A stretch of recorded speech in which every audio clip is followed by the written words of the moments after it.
What's up everybody, it's RobinGaming here. Okay, so last week Sony sent me my review copy for Uncharted, the Nathan Drake collection, a remaster that I obviously had been looking forward to a lot, seeing as I'm just a giant Uncharted fan and I have been covering these games for the past 3.5 years on my YouTube channel. That being said, now it's time to really get into my review for the collection. You've already seen me upload my individual review for Drake's Fortune, and don't worry, I'm still gonna do one for Among Thieves and for Drake's Deception as well, but I thought by now, you know, the game is coming out very soon and you all want to know what I think about it, and I've been getting a lot of questions, so I'm just gonna do my review in general, okay? So I was kind of thinking, how do I start this review, like what should it be about? And I think what I'm gonna do is I'm first of all gonna talk about everything that's different in this remaster compared to the original, my thoughts on that, and then in the end giving you a conclusion what I think about the collection in itself and if you should be, you know, getting this, because yeah, once again, you know, the question I've received the most is it worth getting this collection, especially if you've already played all the 3 other Uncharted games. So let's really quickly, you know, get into everything that's new in the Nathan Drake collection. And obviously the Nathan Drake collection combines Uncharted Drake's Fortune, Uncharted 2 Among Thieves, and 3 Drake's Deception in one package, just the single player campaigns, no multiplayer. And then the biggest sort of like improvement that's there that people will talk about is obviously 1080p 60 frames per second. The resolution has been improved, the frame rate has been improved, and what does that mean essentially for the game? It simply means it looks sharper and it plays much better, it plays much smoother. One thing that a lot of people are thinking about is how is Drake's Fortune, for example, the very first game, gonna be on PS4, because it is so technically, it's the most outdated of them all, and I've already talked a bit about that, but it is just that even though, you know, gameplay wise not that much has been improved, you know, there's little things like, oh, you can now throw your grenades with the press of a button instead of using the like 6-axis controls that you had on the PS3, which were terrible, so that's awesome that they did that, but in itself it still has those same animations, it still feels the same, and the gameplay is therefore, you know, just as kind of clunky, I guess, as it was on PS3. That being said though, because of the smooth frame rate, 60 frames per second, I didn't feel like the game felt outdated at all anymore, and I thought it actually aged perfectly, and because of that smooth 60 frames per second, I personally felt like the game was a blast to play, even more than it was on PS3 and stuff. So yeah, that is a great improvement for sure, but it is what is to be expected from a remaster. So there's stuff like improved textures. What that means is that once again it just adds to the games looking a little better, feeling a bit more up to date, and if you do like a side-by-side comparison, yeah, you will see it is improved. That being said, will it actually impact your experience?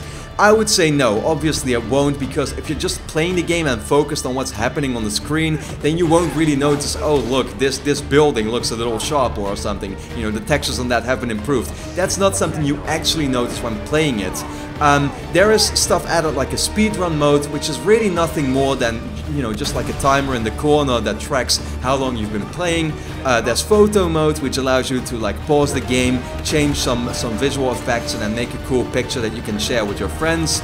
Brutal and explorer difficulty, which, you know, simply mean there's a difficulty option for, you know, the real noobs who found super easy already like too hard. So yeah, you can literally just run through the game pretty much without getting killed. But there's also brutal mode, which means that 2 shots and you're dead. So yeah, just, you know, just some extra difficulty modes for people to play around with. There's trophies that use those difficulty modes, like, you know, you have to beat the game on brutal to get a certain trophy.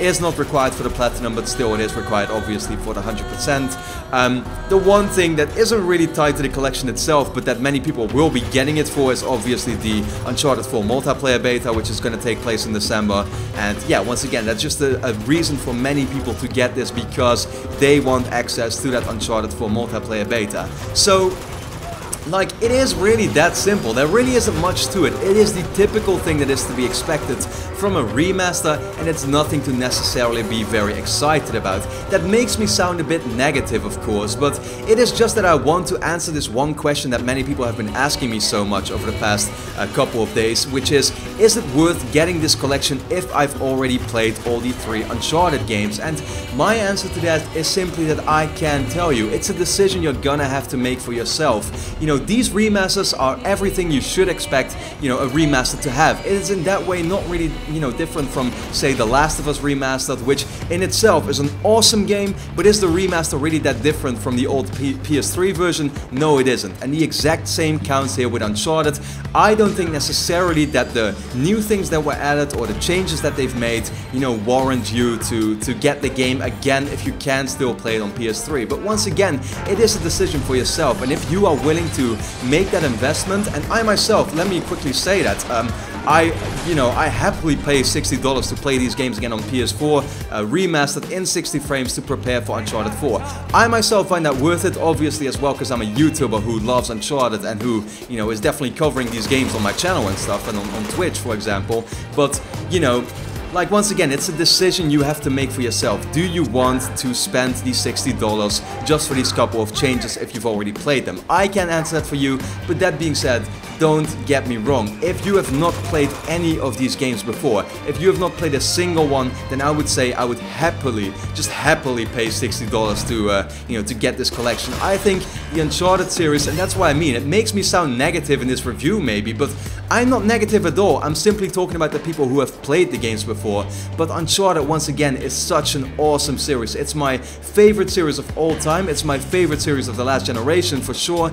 And I think that the story is just told in such an epic way. The set pieces are great. The gameplay is smooth, especially now in 60 frames. Yeah, these games are a blast to play, and therefore, that is kind of the thing, is this game, I would recommend it, like, this is the game I would recommend the most to anybody who hasn't even, like, played any of these before, who has yet to play, a certain one of the three, who has maybe already played. For example, you've played Uncharted 2 and 3, even for just Drake's Fortune, I would say it's worth it to buy the game, because even though it's not as great as Uncharted 2 and 3, and the premise is not as big, it doesn't have those same set pieces, it's still an awesome game, it's a great adventure, and I already find one of the three games worth the $60 myself, because the single player adventure is that awesome. But yeah, I think I've pretty much said it all, right? As games on themselves, this series is amazing, and it's an absolute must-have to anybody who hasn't played any of the three or all of them before. But for the people that have played them, it's kind of just up to you. Are you willing to spend the $60 for this remaster? Do you think the changes are worth it? Do you want to replay the games in preparation for Uncharted 4 now on your PlayStation 4? That is really all there is to it. So, as a sort of like score I would give it, I have two scores. I have a score as a remaster, which is simply a 7 out of 10, because it doesn't really do much that no other remaster does. It is what is typically to be expected from a gaming series that is remastered. So, it's a nice collection, 3 awesome single-player games for the price of 1. I think it's very much worth it as games on themselves, but as a remaster, once again, it's a 7 out of 10, because it's not really like anything mind-blowing being, a remastered collection on the PlayStation 4. As games themselves, though, containing 3 amazing single-player adventures, of which one of them is literally my favorite game of all time, Uncharted 2, and also just 3 games in general that are 9+, I think combined for the package of 1, Uncharted is simply a 10 out of 10 for me, and that's why, objectively, just talking about, the games themselves, Uncharted, the Nathan Drake collection gets a 10 for me. But yeah, that's pretty much my conclusion, is that buy this if you've yet to play one or more of the Uncharted games. Otherwise, it's a decision you're simply gonna have to make for yourself. So, I hope you're satisfied with the review. I hope you agree with everything I said here. Uncharted Nathan Drake collection, 7 out of 10 as a remaster, 10 out of 10 as a gaming series in general that you can now get for the price of 1 game. So, yeah, that's really all there is to it. Look forward to my reviews for Uncharted 2 and Uncharted 3 in the next couple of days. And then for now, thanks a lot for watching. Leave a quick like if you enjoyed the video. And then, yeah, once again, thanks for watching, and I hope to see you again next time.